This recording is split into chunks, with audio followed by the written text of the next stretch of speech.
enjoy yourself, enjoy life, take pleasure in the simple things. I think that's really what a lot of us need to hear. This podcast encourages and empowers you to create your own unique real story, develop your own unique real statement, and discover your own unique real self. The power is yours. Good morning, Kimberly Adams. Previously, episode 540 of the 12-Minute Convos podcast. It's been just 3 years, 13 days, 45 minutes since we've last had that conversation. I just want to tell people to live life in joy. Find what gives you joy and spend time there. Because the more you do that, the more you attract all that you want. That was then. This is now. Kimberly, how are you doing today? I'm great, Angel. 3 years? Could you believe it? It feels as though it was just yesterday, doesn't it? Oh my gosh, I can't believe time really does go fast when you get older. Well, I think it really goes fast, period. It does. Good point. Well, the last time we spoke, there were many things going on, specifically targeting, I would say, the conversation of wealth and abundance and the possibility that can occur if and when an individual changes their mindset. Mm-hmm. Please tell me, how have things evolved for you? Well, it's been a fascinating journey for me because I did focus when I first started coaching. I was focused on this wealth and abundance, kind of as my trigger, I suppose, or, hook, so to speak. And that was because of my background, which was very financial. And it's been interesting, though, because I started not having a lot of energy around talking about money and specifically targeting money.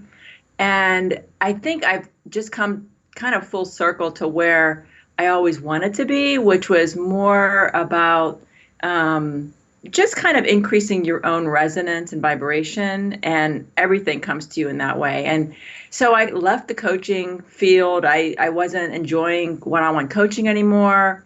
I went to groups, which was more fulfilling for me. And it was interesting just tuning into my own energy around it. And so I thought, when I would get up and look at a full day of one-on-one conversations on my calendar and go ugh, I knew it was time to change something.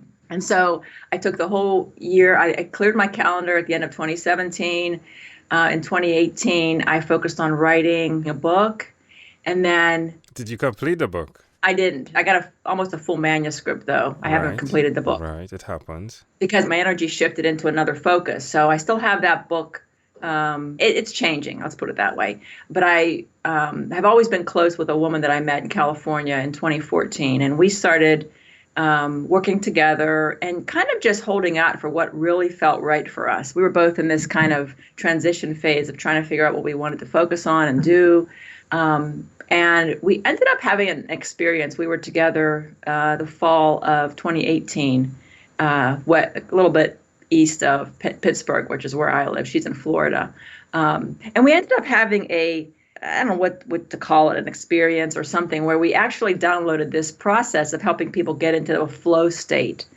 And it's been fascinating. We tested it. We did webinars. We tested it around the world. And so that became our focus. We have a process that we created, and we share that. We got the indication that it was shareable, that anyone could access their flow state.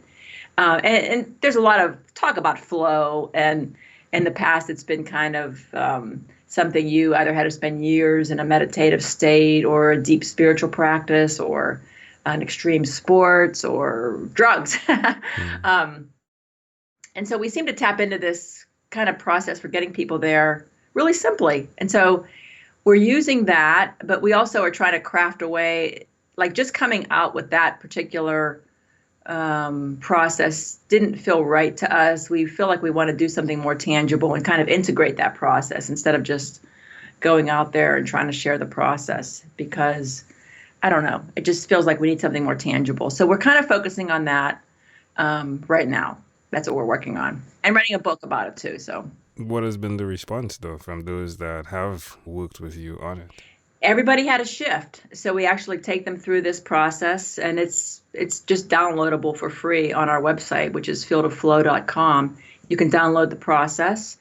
Everyone that we took it through, we did it via just like Zoom conferences, Zoom teleconferences we did. Mm-hmm. And we had people opt in from around the world, and they all had an internal shift. So we tried to get them to experience a physical shift to know they were in the flow state. And yeah, we had like a 100% response rate on it.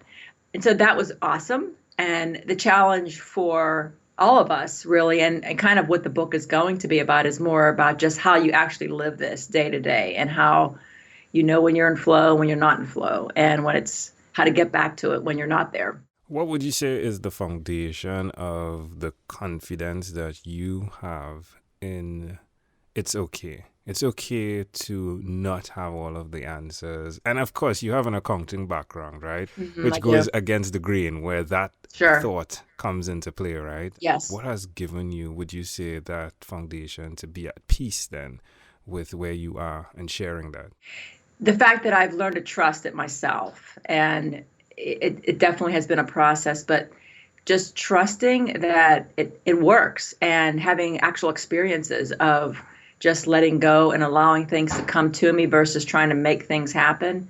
Our culture's so into this, like, make it happen and be productive and go after your dreams. And I think we put a lot of pressure on ourselves, but this is all about allowing versus pushing, and trusting that you have the support of kind of this co-creative field, which is, partly our own higher self. It's part nature. It's part universal source energy. So it's just been living it that's given me the confidence to say that it's all right, because, miraculous things have happened. And just, if I just have a question around anything, I just get into the state, and without having to do anything, things resolve themselves. So it's been really, really fascinating.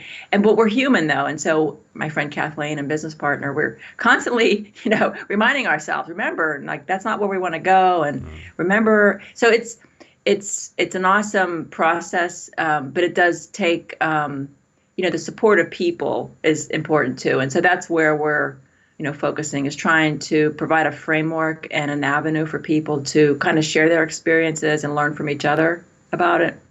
It's mind-boggling how you can connect the dots throughout your life to somewhat create like a Hansel and Gretel experience on your way back home, where you leave the breadcrumbs. Exactly. I remember your earliest childhood memory was sitting with your sister and protesting for food, right, from your mother. And it's really intriguing to me that today you now have another sister, right, in this space, Kathleen, as you said. Yeah. And here you are.